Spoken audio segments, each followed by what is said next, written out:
Segundo bloque de nuestro programa y nos metemos en lo que se anticipaba como temática desarrollada por el señor Luciano Garro sobre este polémico y cuestionado barrio privado, Amarras, en Gualeguaychú, en Pueblo Belgrano en realidad, ¿no? Claro, exactamente. Está ahí, digamos. Está a pasitos de O sea, Gualeguaychú. lo que consiguió Garro es mostrar de qué se trata ese barrio, porque aparecen fotos, pero Garro fue más allá, ¿no? A ver. Exactamente, lo que vamos a ver hoy son las imágenes por dentro de este barrio polémico que lo venimos escuchando y hablando, y viene la polémica desde 2012 cuando inició el conflicto, pero finalmente pudimos recorrer por dentro y ver lo que realmente el fallo del Superior Tribunal de Justicia dice que hay que desmantelar y volver a cero. Situación difícil de imaginar, ¿no? Uno cuando empieza a ver las imágenes en este predio de más de 110 hectáreas, donde ya está instalada una reserva ecológica, donde hay una variedad impresionante. La verdad que en eso no ha minimizado la empresa, ha puesto una reserva con una cantidad de árboles tremendos, pero obviamente que la cuestión de fondo y la ilegalidad en cuanto a su instalación pasa por la justicia. Pero esto es el barrio Amarras del Gualeguaychú por dentro. Esto es lo que está construido. Lo que veíamos es el ingreso, y lo que estamos viendo ahora en pantallas es una especie de showroom.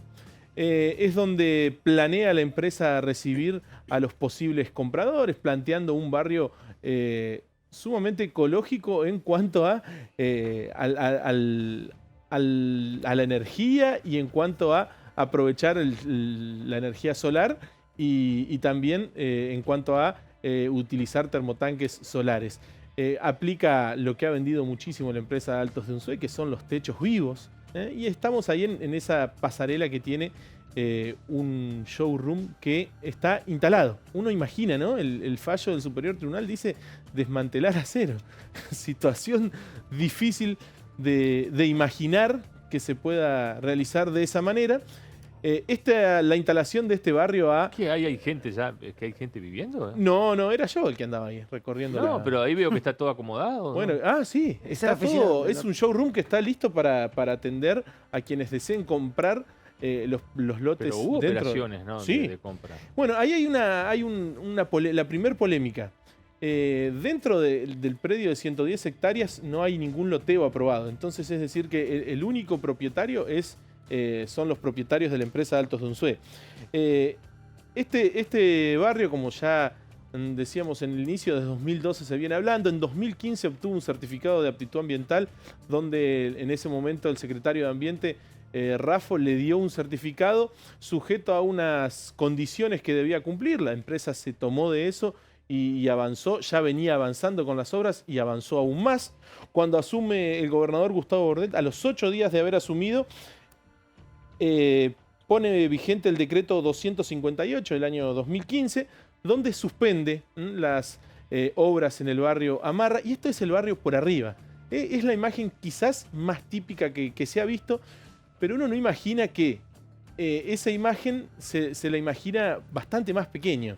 Cuando va ahí, ese barrio está loteado, cada lote, para que se den una idea, está conectado por la fibra óptica, y cada propietario de ese lote cuando va a construir tiene su instalación de agua, su instalación de luz y su instalación de fibra óptica para conectarse directamente a los servicios. Todo obviamente por cables subterráneos. Una zona realmente, si uno saca el conflicto del medio, es un lugar privilegiado, y se imagina rápidamente lo que es la zona del Tigre. Le insisto, ¿cuántos terrenos se compraron? Y debe haber un 30% de la primera etapa. Un 30, un 40%. Incluso lo que hay bases de 2 viviendas. Hay bases ya hechas de 2 viviendas donde frenaron a partir del último fallo del Superior Tribunal de Justicia. Te decía, este barrio inició en 2012 la construcción del barrio. Después, una vez que se dio el certificado de aptitud ambiental, posteriormente el decreto del gobernador Bordet que suspendía las obras, apareció la denuncia del ciudadano y ex legislador provincial Julio Majul, donde planteaba la ilegalidad del barrio. A partir de ahí aparece el primer fallo, que es de Marcelo Alnolfi, donde le daba la factibilidad a Majul. Esa instancia es apelada y va al Superior Tribunal de Justicia, que no se expidió en la cuestión de fondo y dejó sin efecto el fallo Arnolfi. Ahí festejó la empresa, antes había festejado Majul. Luego, nuevamente Portela, que es uno de los jueces de Gualeguaychú, resuelve en el mismo sentido de Gualeguaychú, vuelve a festejar Majul. Esa instancia se apela. Y las últimas noticias son las placas que vamos a ver ahora. A ver. Lo que decía primero, decía el fallo del Superior Tribunal de Justicia, y tengo un parrafito que a usted le va a gustar. Bueno, rechazar los recursos interpuestos por la Municipalidad de Pueblo Belgrano y la empresa Altos de Unzué, dar un plazo de 180 días. ¿Alguien se imagina que en 180 días toda esa obra, toda esa construcción pueda venir a cero? La verdad que es bastante difícil. Y disponer la tarea de control de cumplimiento de la sentencia que sea desempeñada por según determina la ley 10.479 en el artículo 44. ¿Quién es? La misma que dio la factibilidad al promedio, a la empresa, que es la Secretaría de Ambiente.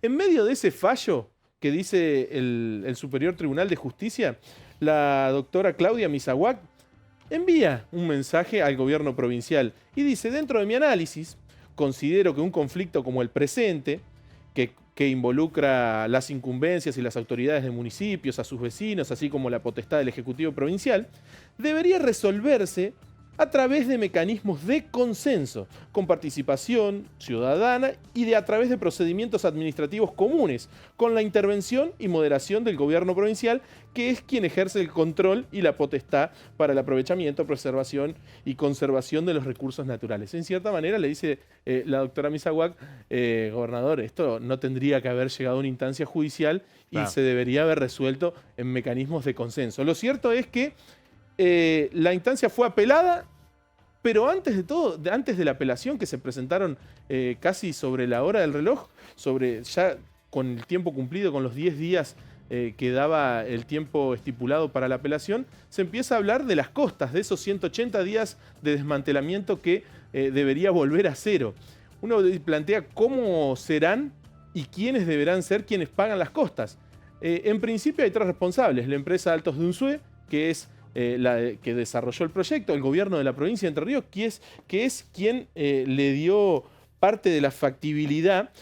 Y en medio de esto hay informes de Fiscalía de Estado, informes de Secretaría de Ambiente, informes de Hidráulica, informes de Corufa y obviamente toda la cuestión legal, y también la Municipalidad de Pueblo Belgrano. Hay una apelación que se resolvió ayer por la tarde. Finalmente hubo, de las tres partes involucradas, hay dos que van a apelar. Los primeros que apelan obviamente son la empresa Altos de Unzué, que buscaron los servicios del doctor Pablo Luis Manili, un constitucionalista que tiene posgrados en España, Francia, lugar del mundo donde busques, ha tenido posgrados y además una experiencia importante. Tiene un currículum que la verdad no es conocido de nombre, pero tiene un currículum, así deben ser los honorarios también. Y la Municipalidad de Pueblo Belgrano interpuso también su recurso extraordinario para ver si puede dar vuelta el fallo del Superior Tribunal de Justicia con el doctor Martín Acevedo Miño. La provincia decidió no apelar y no ir al recurso extraordinario. Recordemos que para ir a un recurso extraordinario, el Superior Tribunal de Justicia deberá avalar para llegar a la Corte Suprema. Si el Superior Tribunal de Justicia dice que no corresponde, las partes irán en queja y dirán directamente a la Corte Suprema, como lo hizo en su momento el doctor Julio Majul, que fue quien después tuvo su fallo a favor en la Corte Suprema de Justicia de la Nación. Lo cierto es que lo que mostrábamos, que son las primeras imágenes del barrio náutico Amarras del Gualeguaychú por dentro, uno se le hace difícil pensar, e incluso irresponsable de la justicia, pensar que en 180 días, sin tener un plan de cómo desmantelar eso, porque uno se pone a pensar, la desmantelación no será peor de lo que está. ¿De qué manera se va a desmantelar? ¿Se va a dinamitar? ¿Se va a sacar ladrillo por ladrillo? La verdad que es bastante complejo el tema. Lo cierto es que se conocen las primeras imágenes, a pesar de que está construido desde 2012, del barrio náutico. Bien, acotemos porque hay varios mensajes. El señor Connie Cherep no está en el programa porque está pachucho, anda enfermo, con un problema de oído. Bueno, así que un saludo a Connie, que ya va a estar con nosotros. Antes que me pregunte por las dudas, siguiendo con los barrios náuticos, El otro barrio náutico de la polémica es del actual ministro del Interior, Rogelio Frigerio, que está en el ingreso a Villa Paranacito. Uno cuando va a Villa Paranacito... Pero no es de él el barrio. Sí, señor, con el diputado Martín Anguiano. Es un proyecto inmobiliario que tienen juntos. Cuando entra a Villa Paranacito, hace 8 kilómetros y va en un camino muy bueno. Cuando se acaba el camino bueno, es...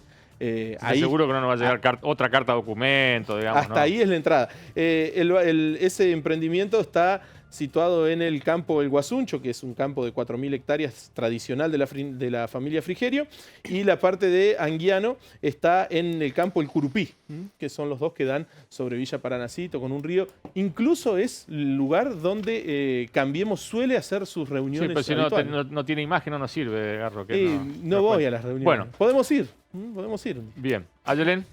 Bueno, nos metemos en otro tema polémico, pero en este caso en la ciudad de Paraná. Tiene que ver con obras de viviendas. El barrio de la Mutual Modelo 300 Viviendas, ubicado en la zona de Don Bosco y Gobernador Maya de la ciudad de Paraná, se entregó hace casi un año. El 21 de noviembre va a ser un año que este barrio fue entregado a sus adjudicatarios. Inmediatamente comenzaron los problemas. A poquitos días de estar ocupando las casas, la gente comenzó a notar serios problemas en la infraestructura de las viviendas. A un año de entregadas las casas, los problemas continúan, se van agravando cada vez más y la preocupación de la gente es no solo por la infraestructura y por la falta de respuestas que con el paso del tiempo cada vez son menos, las respuestas tanto de la empresa como del IAPB, y también por la cuestión del aumento excesivo que ven en las cuotas. Aseguran que nadie les avisó que estas cuotas iban a incrementar de la manera en que lo están haciendo. Estuvimos recorriendo el barrio, estuvimos recorriendo las viviendas y hablando con los vecinos que a un año ven que los problemas se agravan cada vez más. Los problemas en este barrio empezaron una vez que iniciamos la convivencia con nuestras pequeñas casitas. Allá por el 2018, noviembre, cuando nos entregaron las casas, empezamos a ver problemas edilicios, problemas en la construcción, ¿no es cierto? Y el sueño de tener la casa propia se nos fue viniendo abajo muy de a poquito. Casas con fisuras en las paredes, problemas de conexiones de agua, conexiones cloacales, el tamaño de las dimensiones del terreno, los techos, la falta de canaletas, la falta de la celosía en las ventanas del frente de las casas. Se inundaban algunas casas los patios, otras que no secaban lo suficiente, el agua no filtraba. Y fue que empezamos a descubrir que estábamos viviendo en una zona de vertientes. Así empezamos, 2018. Hoy, a un año de las viviendas, la mayoría se ha adaptado a la situación con la que tiene que convivir y hemos ido de a poco arreglando lo que se puede. Hoy el problema más grave que tenemos es el precio de la casa. La cuota de IAPB se ha duplicado en un año y los sueldos no han aumentado el doble en un año. Vos decís, los vecinos se han resignado. ¿Esto es porque los reclamos los hicieron donde correspondían y no tuvieron respuestas? Los reclamos se hicieron en un principio ante las personas que representaban a las empresas que construyeron las viviendas y después nos pidieron que lo hiciéramos ante el IAPB. Se hicieron los reclamos, el que tenía cosas muy graves, como hubo vecinos que llegaron a tener pérdidas de gas cuando conectaban el gas y pedían que IAPB viniera y los arreglara, y vecinos que no podían esperar a que se les antojara al que estuviera de turno en el estado venir a arreglarlo, lo arreglaban de su propio bolsillo. O el caso muy conocido acá de un vecino en la Manzana 11 que tenía 5 pinchaduras la línea de gas. Y eso no es por una falla de 20 años de una casa. Cuando nos dan las casas, empezábamos a pagar supuestamente una cuota por la casa. Todavía no es cuota, es un canon de uso. No tenemos precio de la casa, o sea que por eso no nos pueden dar la cuota. Como no tenemos la finalización de obra, no te pueden fijar el precio de la casa. Esta casa vale tanto y vos pagás una cuota de tanto. O sea, son demasiadas cosas que últimamente ya el tema de cómo está la casa es lo de menos, lo que te preocupa es seguir pagándola. Julio, vos nos contabas de una operatoria que tenía la Mutual en la cual los hicieron socios. Contanos cómo fue esa operatoria por la cual ustedes ingresaron a poder pagar la vivienda. Sí, yo cuando me fui a anotar, teóricamente la Mutual te vendía el terreno en cuotas y tenía, como decía ella, tenías que estar inscrito en el YPB. Bueno, la Mutual te cobra la cuota societaria, te vendía el terreno, después averiguando resulta que no te vendía el terreno, lo que te hace es te da un crédito para saldar el terreno. Te hace socio de la Mutual, te da el crédito, pagaban el terreno, la Mutual se encargaba de pagar el terreno y cederlo al YPB, que esto nos enteramos una vez que estuvimos adentro de las casas, o sea, yo no me enteré que ya había pagado el terreno y que tenía un crédito que estaba pagando. Bueno, pagamos el terreno teóricamente y se cedió al YPB, sin que nosotros supiéramos nada, ¿no? Nunca nadie les dijo tampoco que el terreno era cedido al YPB. Ustedes no tienen ningún tipo de escritura, de papel que diga que ustedes son los propietarios, ni del terreno ni de la vivienda. No. El terreno hay gente que lo pagó al contado que tampoco tiene ni escritura ni nada de la casa, pues el terreno se cede al YPB porque no puede construir sobre terrenos particulares. En mi caso particular, el comedor se me partió al medio, partida la plataforma de lado a lado, se partieron las paredes, el piso y el otro lado, toda la plataforma. Y bueno, después de pelear mucho con la constructora y todo, vinieron y nos abrieron la pared y le pusieron silicona, le levantaron los pisos, le pusieron silicona de lado a lado todo y le volvieron a poner los pisos y así quedó tapadito. Hasta dentro de unos meses se vuelve a partir. En mi caso particular, bueno, sí hay fisuras en las paredes que se notan que están como tapadas, como las rellenan con silicona y pintan arriba, después eso toma una coloración como más amarilla y se notan. Y sobre todo los días de humedad se notan más.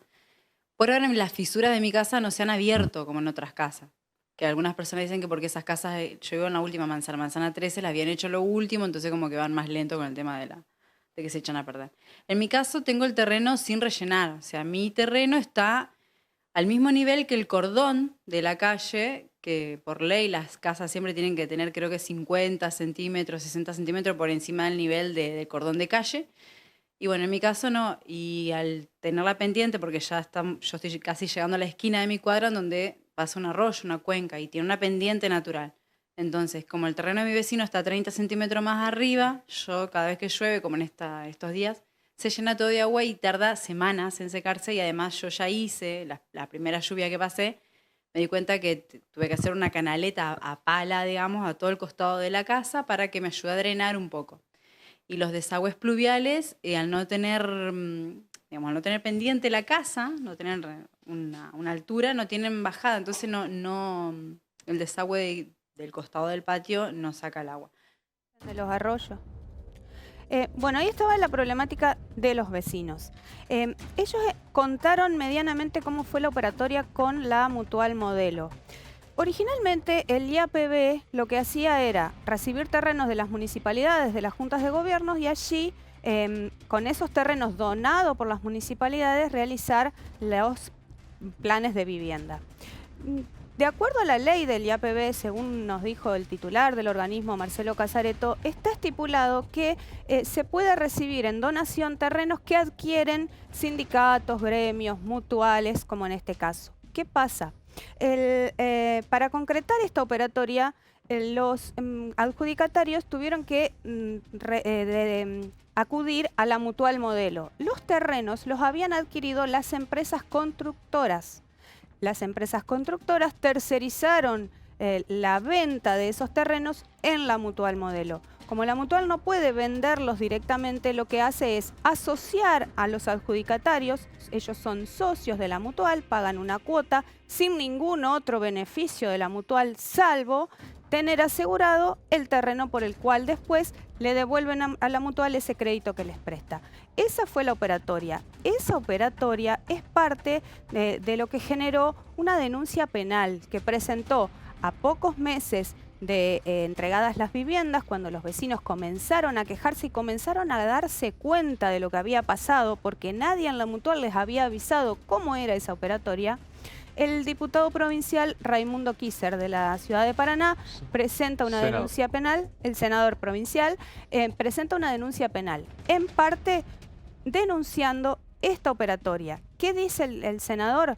Que está hecho todo el plan a medida, e incluso la licitación del plan de vivienda a medida de las empresas constructoras. Estas son las empresas de Néstor Sesech, Miguel Mariza y Rubén Grasso, las empresas Adelco Viano Construcciones, Cavalli, RP Construcciones y CEMIC.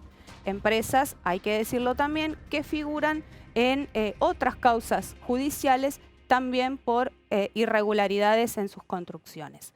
Estuvimos charlando con el senador Kisser para conocer en qué estado está la causa. Hace un año que la causa la tiene en sus manos el fiscal Gonzalo Badano, y el senador nos dice qué es lo que se conoce en este momento. Lo que se conoce no es mucho.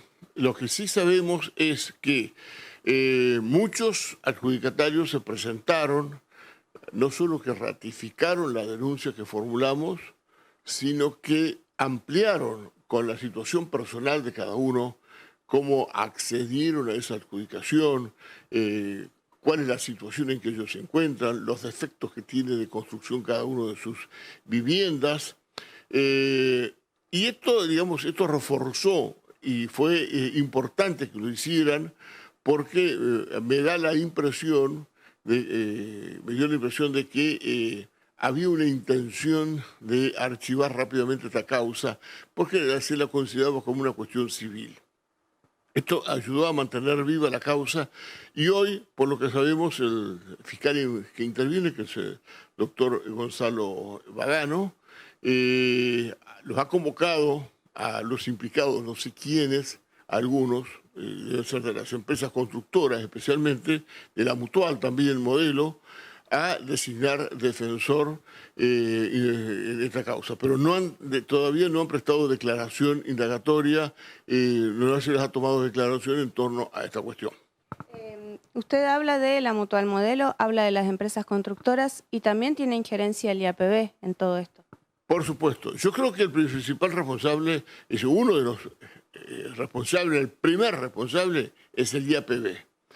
El IAPB ha incumplido, en este caso, con su propia ley. Cuando yo voy a hacer un plan de vivienda, primero tengo que planificar todo. Planificar todo tiene que ver, no hacer las viviendas en cualquier lugar, sino que haya accesibilidad a los quienes van a habitar de ahí, a la escuela, salud, seguridad, transporte, comunicaciones, además de suministrarle todos los servicios básicos esenciales, como es cloacas, luz, gas, agua, todo esto. Y yo creo que acá el IAPB incumplió con esto. ¿Por qué? Porque directamente se hicieron las viviendas, no se previeron espacios verdes. No hay previsto acá en ninguno de estos 3 planes de vivienda plazas.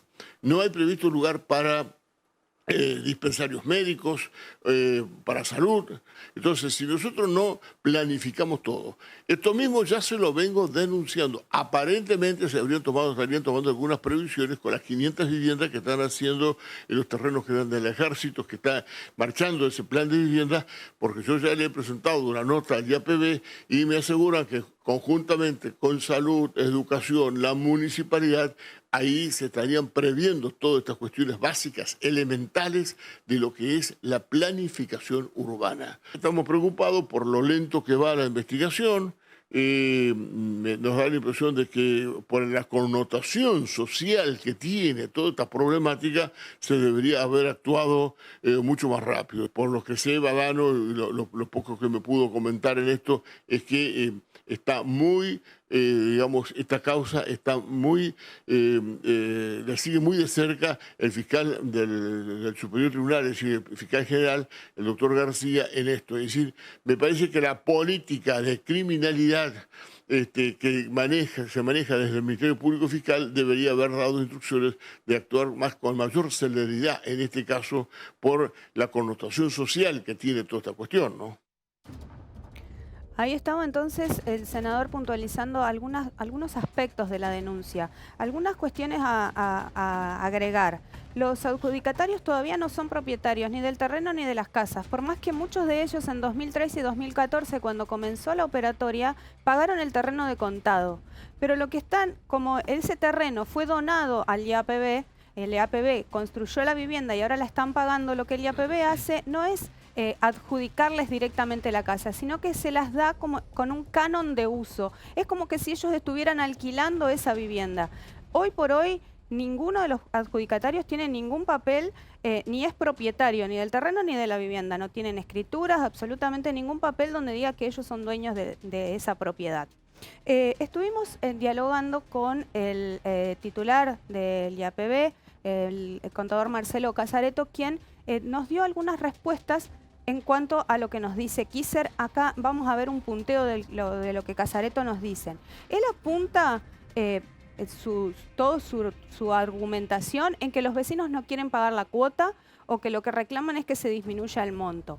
Sucede que el tema tiene diversas aristas. Una de estas, además de la cuestión de la mala infraestructura y las malas condiciones de las casas, es esto que decíamos de el incremento que los adjudicatarios se han encontrado con que no pueden pagar. Dice que Casareto que siempre son los mismos que se quejan, que las cuotas son las mismas en toda la provincia, que es de alrededor de 7.000 pesos, y que esto es un sistema solidario, que hay 27.000 personas que están pagando sus cuotas y otras 29.000 familias que están anotadas esperando su vivienda, con lo cual no se puede disminuir los montos que pagan, porque de este modo no podrían seguir construyendo casas la provincia. La segunda placa habla de los problemas estructurales. Consultado Casareto dice que las casas todavía están en garantías. La garantía de las empresas es de 6 meses después de entregada la vivienda. Pero ¿qué pasa? Ante los problemas denunciados constantes en cuanto a la infraestructura, de esto que hablábamos antes, el IAPB no dio el final de obra y por eso, según Casareto, la garantía sigue vigente. ¿Qué pasa? Que con el paso del tiempo las empresas cada vez responden menos a estas situaciones, cada vez es más difícil encontrar a la gente de las empresas constructoras y entonces la gente empezó a darse por vencida, literalmente, y a arreglar los problemas por su cuenta. Según Casareto, los reclamos tienen que hacerse por escrito en el IAPB y el IAPB se encarga de trasladar ese reclamo por las cuestiones de estructura a las empresas. También habla Casareto que de 844 viviendas, porque hablamos de las 300 de Paraná, pero hay 250 en San Benito y otras 200 en Colonia Avellaneda que tienen exactamente los mismos problemas. Dice Casareto que de ese total solamente hubo 10 reclamos por escrito en el IAPB y que también se les planteó a los vecinos la posibilidad de dejar esas casas y cederlas a otra familia. Dice que hay 4 interesados que están en el trámite de irse de esas casas, pero que no es por las cuestiones de infraestructura, sino por cuestiones personales, porque ha habido divorcios de pareja, porque la gente se fue a vivir a otra ciudad y ya no le interesa ocupar la casa, que esos 4 trámites podrían resolverse, según Casareto, en esta semana próxima. Esa es la parte de la infraestructura. En cuanto a la denuncia, Casareto plantea que la denuncia se presentó hace un año, que la justicia está actuando, que se respondieron desde el IAPB todos los informes y aclara también que toda la operatoria comenzó cuando él no era titular del IAPB, que él lo único que hizo fue entregar las viviendas, pero que la operatoria, y por eso la denuncia también apunta a quienes fueron presidentes del IAPB, Oscar Marelli y Alfredo Francolini, años atrás. Dice textualmente Casareto, si algún funcionario tiene que ir en cana, irá en cana, pero la gente tiene que pagar la cuota. Él hace hincapié en que no se puede dejar de pagar la cuota ni tampoco disminuirla. Bien. Última pausa, ya volvemos con la parte final de nuestro programa.